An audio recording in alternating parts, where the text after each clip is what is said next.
Yo les gens, j'espère que vous allez bien, je vous retrouve aujourd'hui pour une nouvelle vidéo sur Forza Horizon 5, une vidéo dans laquelle on va partir pour un petit versus, on va partir pour un face-à-face entre les deux grosses GT électriques du jeu, avec d'un côté du coup la Audi RS e-tron GT qui vient d'être ajoutée sur le jeu avec la mise à jour numéro 12 de Forza Horizon 5, et de l'autre la Porsche Taycan Turbo S qui elle est une nouveauté Forza Horizon 5 mais qui date de la sortie du jeu.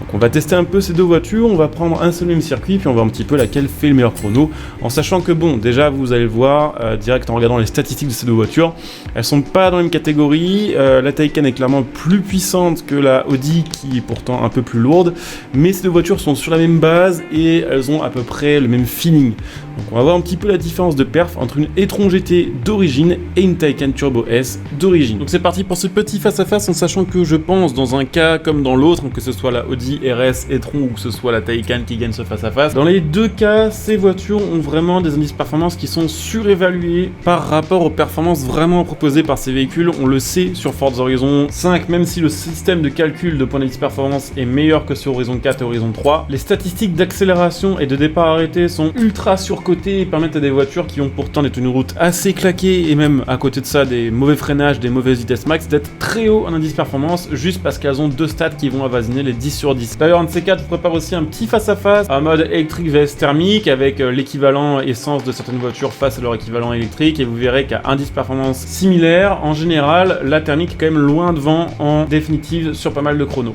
Et donc on commence avec la e-tron GT, puisque c'est la plus récente sur le jeu, et parce qu'en plus c'est elle qui a l'indice performance le plus bas.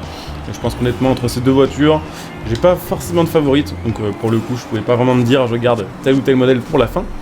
On commence donc avec celle-ci. Pour rappel, on a l'équivalent de 640 chevaux en électrique. On a une voiture qui fait 2347 kg sur le jeu, complètement d'origine. Une voiture qui fait le 0 à 100 en 3 secondes et qui sur le jeu prend 277 km/h en vitesse de pointe. Full stock évidemment, donc on va voir un petit peu de quoi elle est capable. Sachant que là on commence par une petite ligne droite et puis après ce circuit ça va être surtout du virage. Donc ça va être l'occasion de tester un petit peu ces deux voitures en accélération, en Vmax, puisque là bon, on a atteint la Vmax au final, et aussi après en freinage en tenue de route. Et ça fait bizarre de reconduire un petit peu cette voiture d'origine, puisque je viens avant ça de vous tourner le petit gameplay où j'avais testé au volant, on avait testé avec les améliorations, et voilà, petite vidéo qui a dû sortir avant-hier je pense, enfin on verra, hier ou avant-hier, selon quand cette vidéo sortira, et ça fait bizarre de le remettre full stock, franchement elle est horriblement lourde.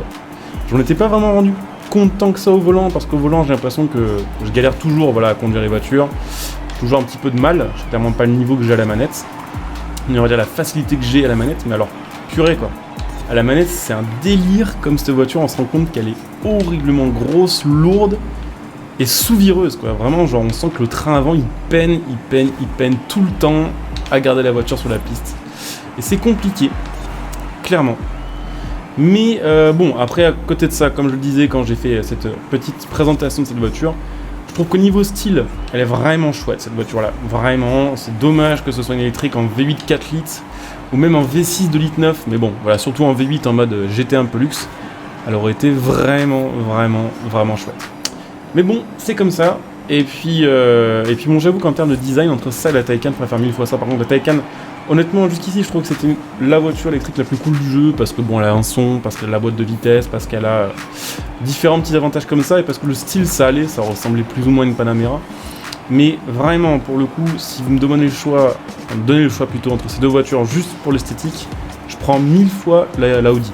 Alors après, je trouve que par contre, d'origine, c'est pareil, au niveau de l'esthétique, les jantes, ça fait quand même un peu petit, genre les flancs de pneus sont vraiment énormes.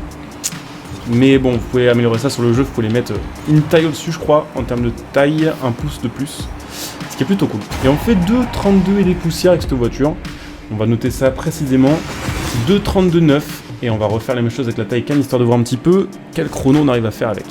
Donc c'est parti avec la Taycan, maintenant on va voir un petit peu ce que ça donne, sachant que, je vous le disais, on a plus de puissance, on a 750 chevaux, il me semble, avec la Taycan en version Turbo S, et on a une voiture un tout petit peu plus légère, genre ça se joue à 20 kg près, donc ça va pas changer grand chose. L'accélération est un chouïa meilleur, par contre la Vmax c'est vachement similaire, en 276, 277 aussi, donc à ce niveau là on va pas trop gagner de temps. Par contre celle-ci a des meilleures stats en freinage que la e-tron, elle a aussi des meilleures stats en tenue de route, à genre 0,1 près pour la tenue de route, Par contre le freinage passe genre de 4,5 il me semble à 6. Donc bon, on a quand même un bien meilleur freinage sur la Taycan. Et donc on devrait techniquement faire quand même un meilleur chrono que cette voiture là.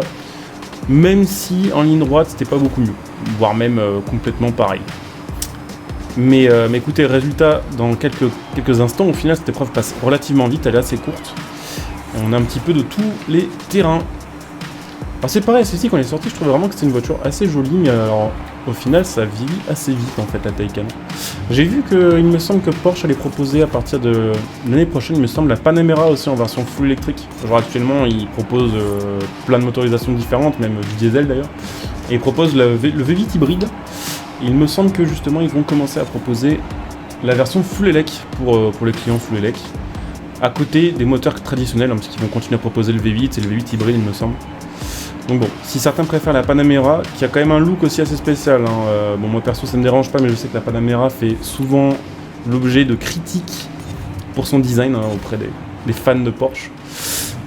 Mais bon, voilà, sachez qu'il y aura bientôt 2 ou 3 modèles, il me semble qu'aussi ils vont faire un SUV full électrique chez Porsche. Probablement le Cayenne en fait, ils vont proposer, ou le Macan avec l'équivalent de ce qu'on a sur la Taycan. Ça va être serré niveau chrono, en fait je pensais qu'on aurait une plus grosse différence que ça, qu'avec la Taycan vraiment on ferait mieux qu'avec la e-tron, vu qu'on a quand même une voiture plus puissante et moins lourde et tout ce qui va avec. Mais en fait ça va se valoir de fou. Je me demande même si au final avec la Taycan on va pas faire moins bien qu'avec la e-tron, alors que pourtant celle-ci en S1, et l'autre est en A, et pourtant celle-ci sur le papier a toutes les stats de meilleur. Bon je sais pas mais ça va être archi serré. Et cette voiture là aussi a un maniement un peu dégueulasse, hein. C'est pareil, je m'en étais pas trop rendu compte parce que ça faisait longtemps que je l'avais pas roulé la manette celle-ci. Mais la vache, c'est vraiment un délire aussi. On va faire un peu mieux en fait. Avec la e-tron, ça joue à pas grand chose. Puisqu'on va faire 2,25 à peu près. 2,24, on fait 8 secondes de mieux sur un petit circuit comme ça. Mais ce qu'il faut retenir, clairement, c'est que au niveau du maniement, celle-ci est peut-être un petit chouïa meilleur, mais c'est franchement copier-coller. Enfin voilà, c'est vraiment très très très proche. Le freinage est quand même bien mieux là-dessus. L'accélération est meilleure, mais la Vmax est quasiment la même, voire peut-être même un petit peu inférieure à celle de la e-tron GT. Donc pour le coup, est-ce qu'il y a vraiment une gagnante? Oui. Après, est-ce que si on mettait la e-tron à égalité d'indice performance avec la Taycan, genre en améliorant un peu le poids ou les freins, on ferait mieux que la Taycan? Franchement, c'est pas sûr. Mais voilà, j'aime bien vous faire des petits face-à-face avec les voitures d'origine, et ça permet de voir un petit peu la différence entre deux modèles. Dites-moi évidemment comme d'habitude un petit peu ce que vous en pensez. En commentaire évidemment vous pouvez me dire quel est votre modèle préféré parmi les deux testés aujourd'hui. Vous pouvez évidemment laisser un petit like, commenter, vous abonner. Vous pouvez bien sûr comme d'habitude follow ma chaîne sur Twitch pour ceux qui sont intéressés pour me voir en live. La chaîne Twitch sera en description et en top commentaire, donc n'hésitez pas à venir follow. Si vous avez Amazon Prime, vous pouvez même utiliser votre Twitch Prime sur ma chaîne Twitch pour me soutenir gratuitement et vous faire profiter de plein de petits bonus. Vous me retrouvez sur les réseaux sociaux, sur Twitter. Vous pouvez aussi évidemment soutenir ma chaîne gratuitement en faisant vos achats après réduit. Il y a un lien de soutien sous cette vidéo. Par exemple, mon lien Instant Gaming pour acheter vos jeux, vos cartes d'abonnement, moneymaterial.net pour acheter vos configs PC, et puis pour ceux qui souhaitent soutenir ma chaîne sur le long terme, évidemment, vous pouvez donner un soutien de la chaîne via le bouton rejoindre cette vidéo, qui vous fera en plus profiter de plein de petits bonus, de plein de petits avantages. Donc je coupe ici, je vous dis à très bientôt, bonjour à tous, ciao.